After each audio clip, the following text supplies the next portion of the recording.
आज की वीडियो में हम लोग बात करने वाले हैं इलेक्ट्रिक फ्लक्स यानी कि विद्युतीय फ्लक्स का। ध्यान से देखते हो समझते हैं हम लोग कि हमारा ये इलेक्ट्रिक फ्लक्स यानी कि विद्युतीय फ्लक्स क्या होता है। इलेक्ट्रिक फ्लक्स, ठीक है, इसी को हम लोग विद्युतीय फ्लक्स बोलते हैं हिंदी में। इस टर्म को हम लोग समझते हैं, बहुत ही आसान सा टर्म है। ये टर्म हम लोग को बताता है सर कि इट इज़ डिफाइंड एज, इसको हम लोग डिफाइन कैसे करते हैं, तो it is defined as total numbers of electric field lines passing through the electric field lines passing through the surface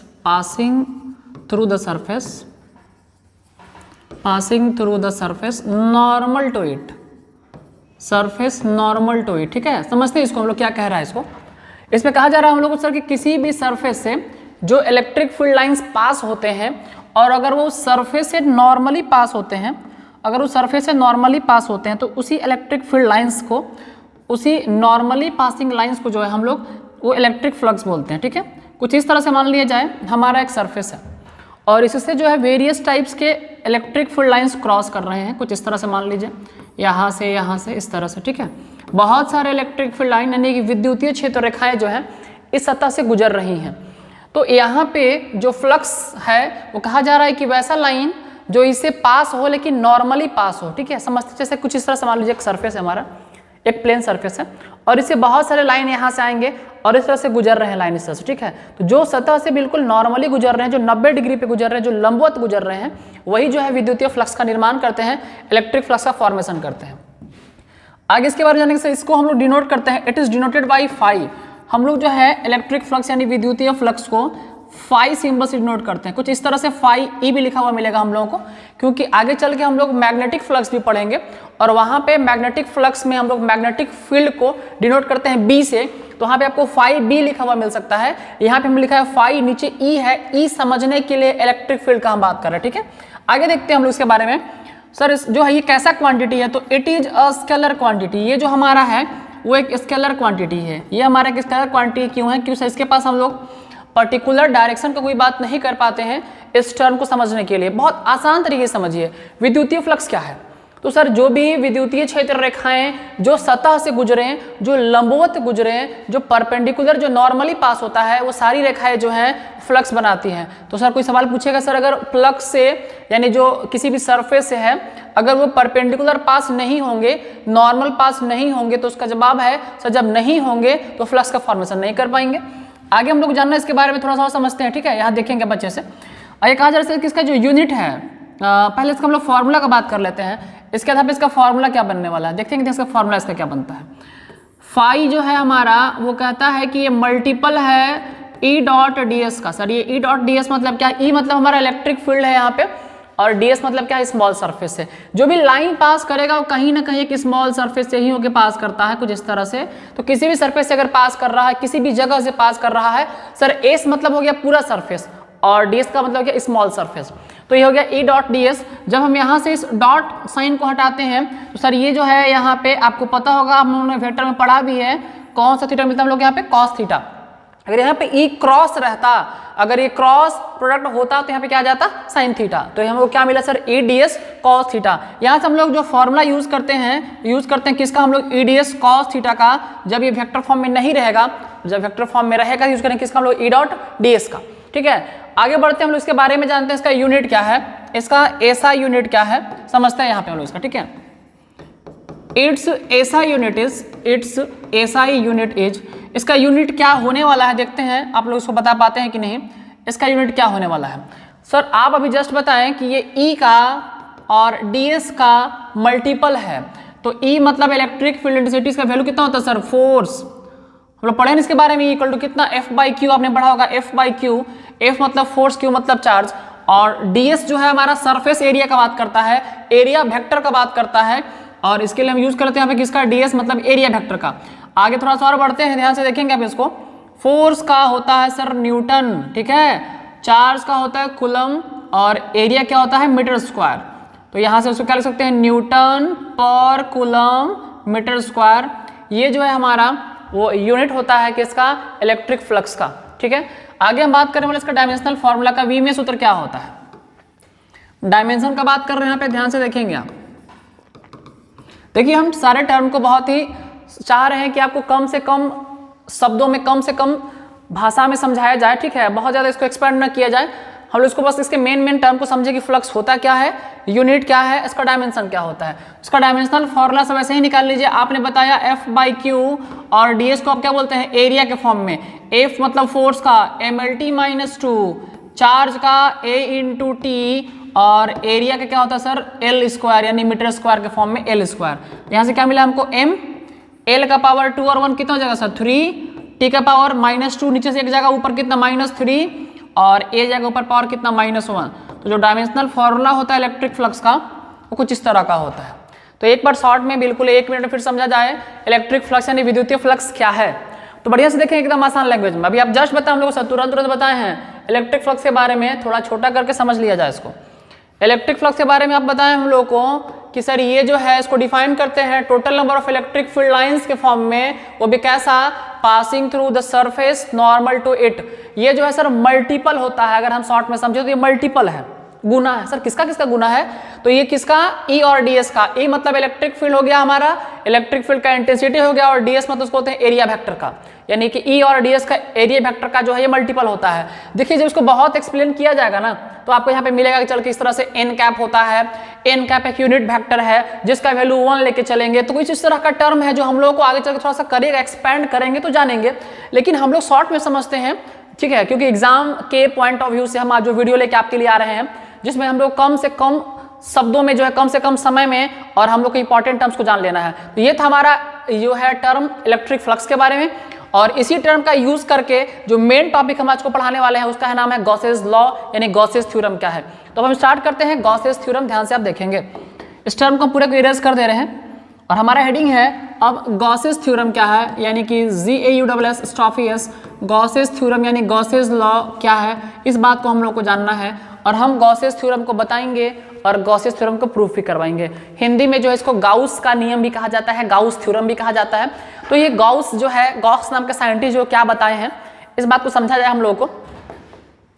देखिए गॉस जो बताए ना, उनका कहना था कि अगर आप किसी भी बंद सरफेस से, किसी भी क्लोज सरफेस से गुजरने वाला फ्लक्स का बात करिएगा, किसी भी बंद सतह से गुजरने वाला फ्लक्स का बात करिएगा, तो ये जो फ्लक्स होगा, जो फ्लक्स का जो संख्या है, यानी जो अभी आप जस्ट बताए हम लोग को E डॉट जो ds है, वो उसमें स्थित कुल आवेश का, उसमें स्थित कुल चार्ज का, यानी Q इनक्लोज्ड का 1/ε0 टाइम्स होता है। यही हमारा गॉसेस लॉ, गॉसेस थ्योरम है। क्या है सर, जो फ्लक्स है, जो इससे फ्लक्स पास हो रहा है, सर फ्लक्स मतलब क्या, तो फ्लक्स मतलब जस्ट बताया आपकी, फ्लक्स का मतलब है वैसा इलेक्ट्रिक फील्ड लाइन जो सरफेस से पास करे लेकिन नॉर्मली पास करे। तो ये भी नॉर्मली जो पास करेगा उसका जो संख्या है, उसका जो मान है वो कितना होगा, तो उसमें स्थित कुल आवेश का, उसमें स्थित कुल आवेश यानी Q इनक्लोज्ड लिखे यहाँ पर सर, ये इनक्लोज्ड मतलब Q सतह के अंदर, उसका कितना होता है 1/ε0 गुना होता है। यानी उसको आप शॉर्ट में कह सकते हैं कि जो अभी हम लोग प्रूफ करेंगे, जो जानेंगे क्या होता है गॉस परिमेय, तो जो E डॉट ds है वो Q इनक्लोज्ड बाई ε0 होता है और यही हमारा गॉस का परिमेय है। ठीक है, इसी परिमेय को अभी हम एक स्फेरिकल सिमेट्रिक बॉडी लेके, एक गोलीय पिंड लेके और प्रूफ करेंगे कि इतना इक्वल टू इतना होता है तो कैसे होता है, जो हमारा इंपॉर्टेंट टर्म है। सर इसको हम लोग याद क्या रखेंगे, गॉसेस थ्योरम मतलब क्या, तो दिस लॉ या this theorem states that the total number of magnetic flux passing through the close surface is equals to 1/ε0 times the total charge enclosed by that surface. इस फॉर्म में आप इसको याद रख लेंगे। अब बढ़ते हैं हम इसके प्रूफ की तरफ, ध्यान से देखेंगे। इसी चीज को जो है इस सबसे इसका इंपॉर्टेंट टर्म यही हमारा, इसका जो प्रूफ हम लोग करने वाले हैं और वे है प्रूफ ऑफ गॉसेस थ्योरम, यानी कि गॉसेस थ्योरम यानी गॉसेस लॉ का क्या प्रूफ है, इसको हम लोग समझते हैं। ठीक है, ध्यान से देखेंगे इसका जो प्रूफ है। मान लिया जाए एक स्फेरिकली सिमेट्रिक बॉडी है और जिसके सेंटर पे हमने Q चार्ज रख दिया है, इसका R रेडियस पे एक सरफेस पे हम लोग स्मॉल सरफेस कंसीडर कर रहे हैं ds। कहाँ पे सर, एक पॉइंट P पर, कुछ इस तरह से यहाँ पे हम लोग इलेक्ट्रिक फील्ड इंटेंसिटी के डायरेक्शन को बता रहे हैं। ये हो गया हमारा छोटा सा टर्म। इसी ds सरफेस पर, इसी पॉइंट P पर हमको पता करना है कि टोटल जो है यहाँ पे पास होने वाला इलेक्ट्रिक फ्लक्स कितना होगा।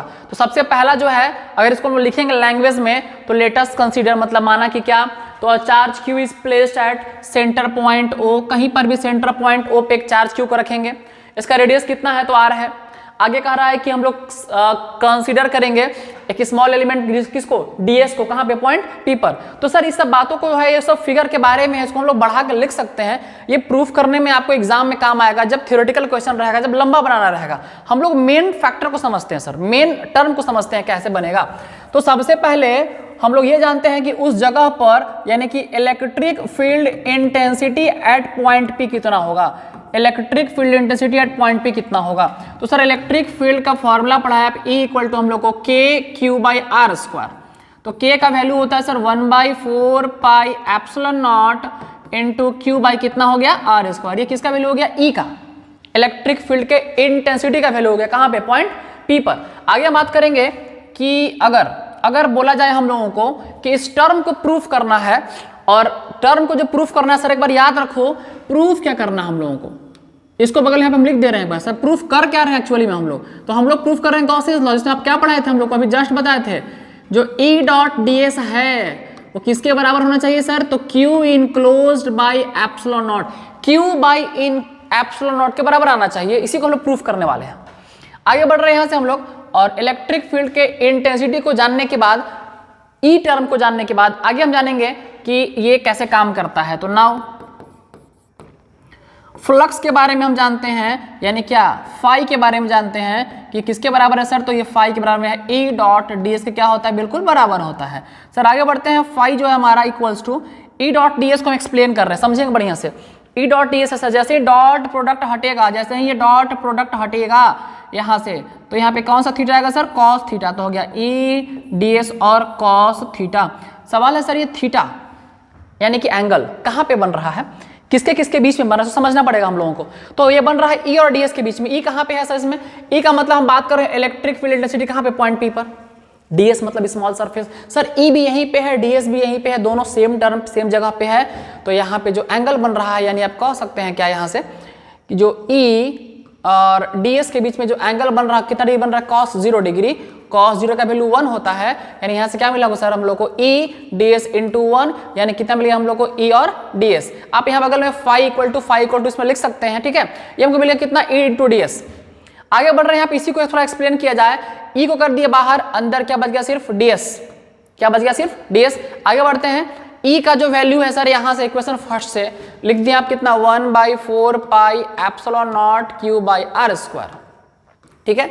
और इनटू ds को जब इंटीग्रेट करेंगे तो कितना हो जाता है हम लोग को, s। ds मतलब स्मॉल सरफेस एरिया और s मतलब पूरा। जब बात करेंगे पूरा सरफेस एरिया का तो कैसा है, स्फेरिकल है, और स्फेयर का टोटल सरफेस एरिया होता है सर 4π²। कितना, 4πr²। 4 पाई से 4 पाई कैंसिल, R² से R² कैंसिल, बचा कितना सर, ऊपर में Q और नीचे कितना बच गया, एप्सिलॉन नॉट, Q/एप्सिलॉन नॉट। यानी कि जो हमको फाई था, जो इसे फ्लक्स पास हो रहा था, जो फाई था, जो ई डॉट ds का मल्टीपल था, वो कितना मिला हमको, Q/एप्सिलॉन नॉट। ये हम लोग को प्रूफ करना था, जिससे ये प्रूफ हो गया हम लोग का कि जो टोटल फ्लक्स पास होगा इस सरफेस से वो इसके बराबर होगा, किसके बराबर, तो 1/एप्सिलॉन not times of total charge के बराबर होगा। तो ये था हमारा इलेक्ट्रिक फ्लक्स और गॉसेस थ्योरम। इसको जो है हम लोगों ने बहुत ही कम से कम शब्दों में, कम से कम वर्ड में जाना है, और ये हमारे एग्जाम पॉइंट ऑफ व्यू से, रिवीजन पॉइंट ऑफ व्यू से बहुत इंपॉर्टेंट टर्म है।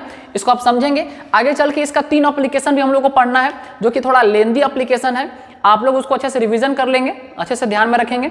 हम प्रयास करेंगे कि नेक्स्ट वीडियो में हम उस एप्लीकेशन को भी लेकर आपके सामने आए। धन्यवाद।